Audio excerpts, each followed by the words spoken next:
They're here. It's the Fitness Retriever Podcast starring Peter Weintraub and Evan Freeman. Hey everybody, welcome to the Fitness Retriever Podcast. I'm Peter Weintraub.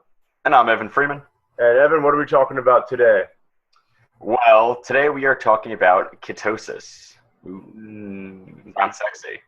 Yes, it is. Oh yeah, before we start, I want to announce Evan as a partner. Obviously we've been doing the show together, but he is now 100% on board as a partner of myself. So it's going to be a fun and magical time. We're going to start advertising with some local radio stations, television, all that shit. We're working on it right now. However, yeah, we're going to get all that shit to you guys soon. But anyway, back to ketosis. So obviously we hear a lot about this with good and bad. So Evan, you want to talk about ketosis? You want me to lead it off? How do you want to do it? I'll introduce our topic for today.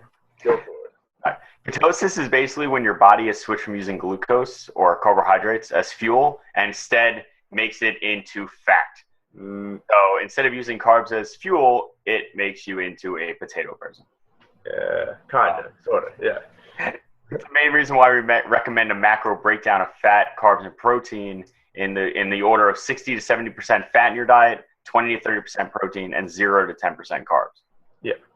Yeah, so basically with ketosis, like Evan said, it's really just a switch of how your body utilizes fuel. So rather than, using glucose, carbohydrate, as energy, we instead use fat as our main energy source, and more specifically our fat stores. So, instead of going out of ketosis and ingesting excessive amounts of carbohydrates, specifically foods high in sugar, we do that. So, Evan, there are some misconceptions about ketosis. So a lot of people confuse it with ketoacidosis, and that's why a lot of people think ketosis is actually bad for you, when in actuality it's not.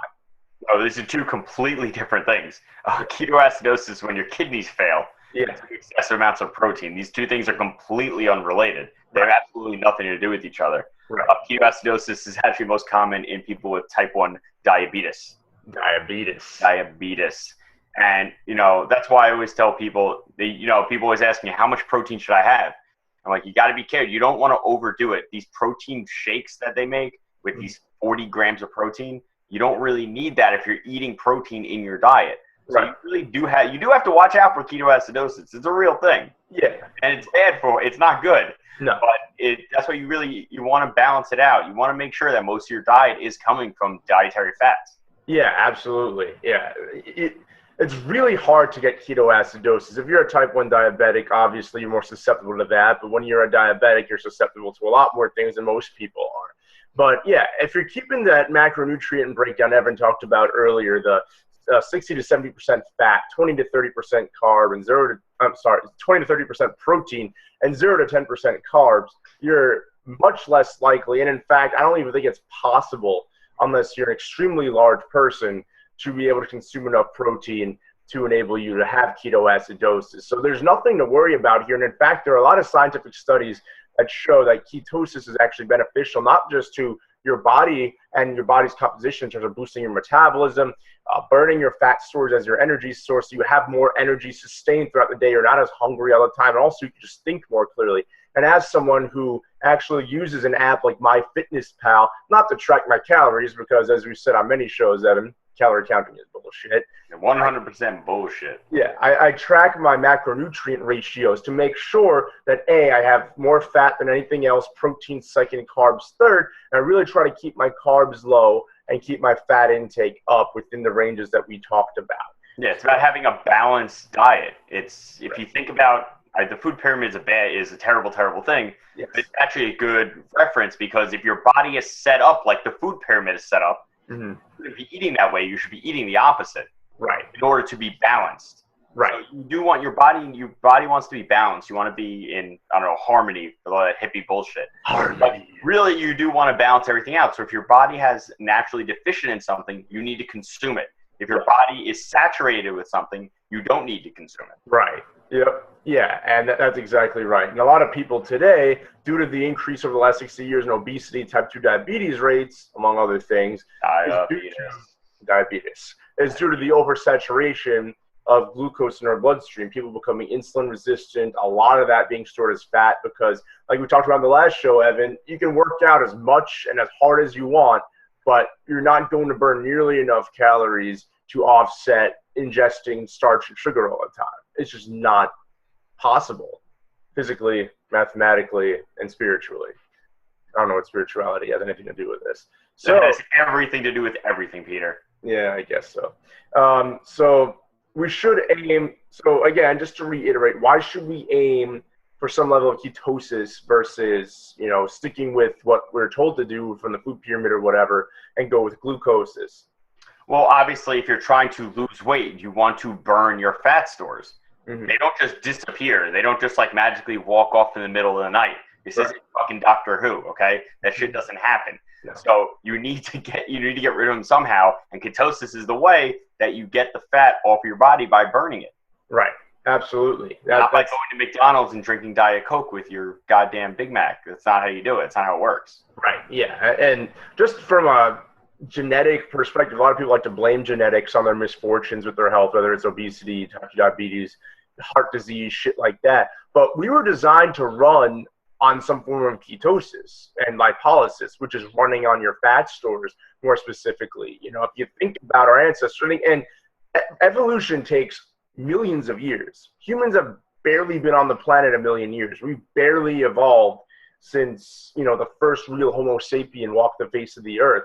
So we were not designed for glucosis. And as a result, that's why so many people have, obesity and health-related complications from it. So we're designed to run this way. Unfortunately, for whatever the reason, we've gotten away from it. So it's important to get back to that. Also, we're eating a lot of processed foods today, which, remember, though, you don't want to eat that. You want to try to eat real organic whole foods that aren't loaded with unnatural forms of shit, like sugar, starch, and gum of some xanthan type. Yes. Disgusting. But if you think about it this way, if you think about the way other animals operate, things like wolves and stuff like that, in the wild, you never know when your next meal is coming. Right. Because you have to hunt for it. Right. So why would your body be designed to constantly get energy only off of the food that you're eating at that time? The reason why your body stores fat is for later. It's so that you can survive. The issue is that when you have too much fat, you become a big lard ass and you can't get up and do anything. And then you get diabetes and heart disease and you die. Yeah. We don't want anyone to die. Well, no. Some people, but. Most people we do not. So yes, most people we do not want them to die.